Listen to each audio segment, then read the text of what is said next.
Hello good morning. నా India trip ఇక్కడితో ముగిసినట్టే. మారిషస్కి తిరిగి వెళ్ళిపోతున్నాము. లగేజ్ అంతా ప్యాక్ చేసుకొని ఇప్పుడే విజయవాడ రైల్వే స్టేషన్కి వచ్చాము. చెన్నై నుంచి ఫ్లైట్ మాకు, అందుకని విజయవాడ నుంచి చెన్నై దాకా ఇలా ట్రైన్లో వెళ్తున్నాం.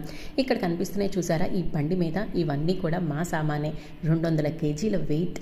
డొమెస్టిక్లో అయితే ఇంత కెపాసిటీ అలౌ చేయడు కాబట్టి ట్రైన్లో వెళ్లాల్సి వస్తుంది చెన్నై దాకా.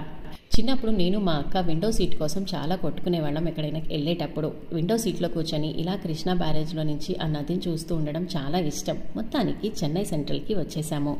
ఇక్కడ దిగిన తర్వాత కూలీ మాట్లాడుకొని బండి మీద లగేజ్ అంతా బయట వరకు తీసుకొచ్చి డైరెక్ట్గా క్యాబ్లో చెన్నై ఎయిర్పోర్ట్కి వచ్చేసాము.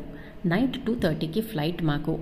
ఇది చెన్నై నుంచి దుబాయ్కి మాత్రమే. అక్కడ ఇంకో ఫ్లైట్ తీసుకొని మారిషస్కి వెళ్ళాలి. 200 కేజెస్ ఆఫ్ లగేజ్ని షాపింగ్ చేసి ప్యాక్ చేయడానికి ఆల్మోస్ట్ 1 వీక్ పట్టింది నాకు, మా ఆయనకి. ఇంతకీ ఏమేమి తీసుకెళ్తున్నామో ఇండియా నుంచి తెలుసుకోవాలంటే సబ్స్క్రైబ్ చేసుకోవడం మర్చిపోకండి.